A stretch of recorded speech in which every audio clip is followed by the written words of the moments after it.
ఉన్న బంగారాన్ని విడిపించి ఆ రోజు ఆన్లైన్ రేటుకే మేము కొంటాం. Sharma gold company. నమస్కారం, వెల్కమ్ టు సుమన్ టీవీ. నేను గీతాంజలి. ప్రస్తుతం మనతో పాటు ప్రముఖ సాహితీ ఆధ్యాత్మికవేత్త రోచిష్మాన్ గురువు గారు ఉన్నారండి. వారితో మాట్లాడదాం. ధనుర్మాసం సందర్భంగా పాశురాల ప్రాముఖ్యత అలాగే వాటి వివరణ తెలుసుకుందాం. గురుగారు నమస్కారం అండి. నమస్కారం అండి. ధనుర్మాసం శుభాకాంక్షలు. శుభాకాంక్షలు మీకు, మన ప్రేక్షకులకు. ఆండాళ్ అమ్మవారు చెప్పినటువంటి పాసురాలని మనం మననన చేసుకుంటూ ఉన్నాము, పఠిస్తూ ఉన్నాము. ఎలా చదవాలి వాటిని, వాటి తెలుగు అర్థం ఏమిటి అనేది మాకు చక్కగా వివరిస్తూ వస్తున్నారు. ఇక 9వ రోజు 9వ పాసురం ఇప్పుడు మీరు తమిళంలో ఒకసారి ఎలా పఠించాలనేది చెప్పండి. ఎందుకంటే చాలా మందికి ఆ పలకటం అనేది చాలా కష్టం. అందరికీ తమిళం రాదు. అలానే అందరికీ అంత సులువుగా నాలుగు తిరగటం అనేది కూడా కష్టమే. అలా పఠిస్తూ ఉంటే వస్తూ ఉంటాయి. కానీ అసలు ఎలా పఠించాలనేది ముందుగా మీరు తమిళంలో వివరించి ఆ తర్వాత తెలుగులో చెప్తే పూర్తిగా అర్థం ఏంటనేది మాకు వివరించండి. తప్పకుండా అండి. ఇక్కడ మీరు తమిళంలో ఉచ్చారణ అంటున్నారు. ఉచ్చారణ కానీ మనకి ఇక్కడ ఏమైందంటే ఈ తిరుప్పావై విషయంలో నేను గమనించినంత వరకు తమిళ మాటలు మనకు ముందు చెప్పిన వాళ్ళు సరిగ్గా ఉచ్చరించకపోవటం వల్ల తప్పులు జరిగిపోయినాయి. ఇప్పుడు మాత్రం అని ఒకటి ఉంటుంది. అక్కడ వాళ్ళు ఏం రాస్తారంటే 2 బండిరాలను కలిపి రాస్తారు. అలాంటి వాడుక మనకి తెలుగులో ఉండదు. అవును. ఆ 2 రాళ్ళు వాడితే మనకు గుర్రం అవుతుంది. మనకి 2 బండిరాలు వాడితే. కానీ వాళ్ళు 2 బండిరాలు కలిపితే ట్రమ్ అవుతుంది. ARTRAM ఇలా అనాలి దాన్ని. మనం అనడమే కష్టం. అది RTRA ట్రమ్. మార్ట్రమ్. ట్రమ్ కూడా కాదు, ట్రమ్ అంటే RTRAM. పలికి పలకుండా పలికి రావాలి. ఇది వచ్చే అవకాశం లేదు. అంటే మనకు ఆ తమిళనాట ఉంటే అది నేర్చుకుంటే వస్తుంది ఎవరికైనా. కాకపోతే దానికి మనం ఏమీ చేయలేము. అది ఎవరు తప్పు అని కాదు. కాకపోతే ఇక్కడ మనం ఈ సుమన్ టీవీ మూలంగా ఆ ప్రయత్నాన్ని చేస్తున్నాం. అంటే సరైన ఉచ్చారణలు ఇవ్వడానికి మనం ప్రయత్నిస్తున్నాము. చూద్దామండి. ఆండాళ్ 9వ పాసురాన్ని నిద్రపోతున్న గోపకన్యను లేపడానికి ప్రయోగిస్తోంది. ఇదిగో ఇలా.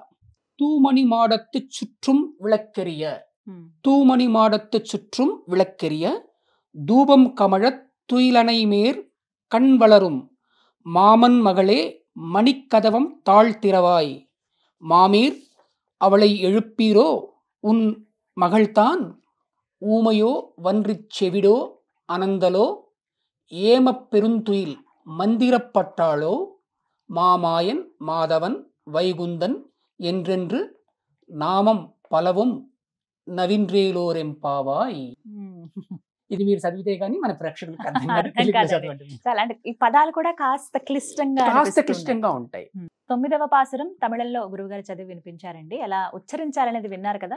1కి 2 సార్లు కనుక మీరు ఈ వీడియో చూస్తే, మీరు ఒకసారి సేవ్ చేసి పెట్టుకోండి వీడియోస్ అన్ని కూడా, పాసురాలు ఏవైతే చెప్తూ ఉన్నామో. 9వ పాసురం ఇది. ఆ ఉచ్చారణ అనేది కరెక్ట్ గా మనం పలకగలిగితే అర్థాలు మారకుండా ఉంటాయని గురువుగారు చెప్తున్నారు. అది తెలుగులో కంప్లీట్ అంటే పూర్తి అనువాదం ఏమిటో చూద్దాం.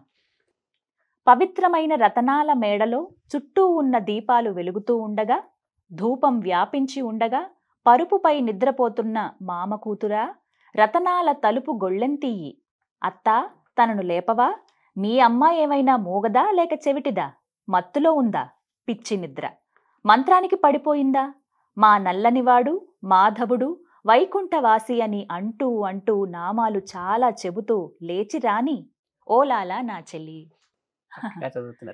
ఎంత చక్కగా ఉందో కదా. మామూలుగా ఉంది, చక్కగా ఉంది. చెవుడా మన ఇంట్లో అనుకునే మాటలు అవి. అదేమన్నా మోగదా పిలిస్తే పలకదు అని చెవుడా అన్నట్టు. చాలా సంతోషం వచ్చింది అర్థం. ఈ పాసురంలో పవిత్రమైన రతనాల మేడలో చుట్టూ ఉన్న దీపాలు వెలుగుతూ ఉండగా అని అనడం, ఈ లోకంలో సత్యాలు రత్నాలై కాంతులీనుతూ ఉన్నాయి అనడానికి ప్రతీకగాను, ధూపం వ్యాపించి ఉండగా అని అనడం లోకంపై దైవం వ్యాపించి ఉంది అనడానికి ప్రతీకగాను చెప్పినట్టు తోస్తోంది. ఇలాంటి పరిస్థితిని గ్రహించకుండా నిద్రపోతున్నావా అని మెత్తగా మందలిస్తోంది ఆండాళ్. మా నల్లనివాడు అంటోంది. అంటే మా నల్లనివాడు అని ఒక అర్థము, మహా అని బాగా అని, మా నల్లనివాడు మామాయన్ అంటోంది. అంటే మహావిష్ణువు సూచిస్తోంది.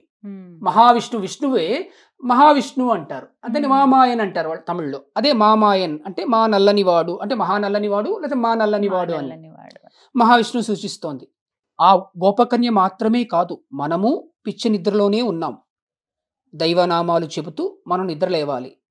దైవనామాలు విని కూడా నిద్రపోతున్నావా అని ఒకసారి 7వ పాసురంలో ఆండాళ్ అన్నది. అవును. మళ్ళా ఇక్కడ అదే అంటోంది. ఉమ్. ఆ అన్న తరువాత దైవనామాల్ని చెబుతూ నిద్ర లేవాలి అని మళ్ళా ఇక్కడ తెలియజేస్తోంది ఆండాళ్. ఉమ్. నామోచ్చరణ మనల్ని దైవం వైపు నడిపించే తొలి అడుగు. ఉమ్.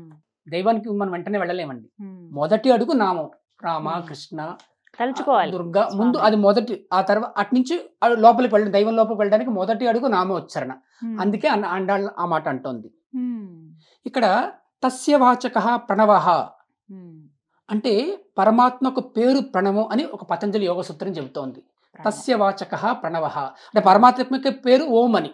ఓం అని. ఒక నామం మనకి దైవాన్ని స్ఫురింపజేస్తుందండి. ఉమ్. దైవం గబక్కలు ఇప్పుడు నాకేది స్ఫురించాలి, రాముడు అంటే ఏమిటి, రామ అనే శబ్దమే నాకు రాముని స్ఫురింపజేస్తుంది. ఆ. కృష్ణ అనే శబ్దమే మనకు కృష్ణుని స్ఫురింపజేస్తుంది. స్వామిని. ఉమ్.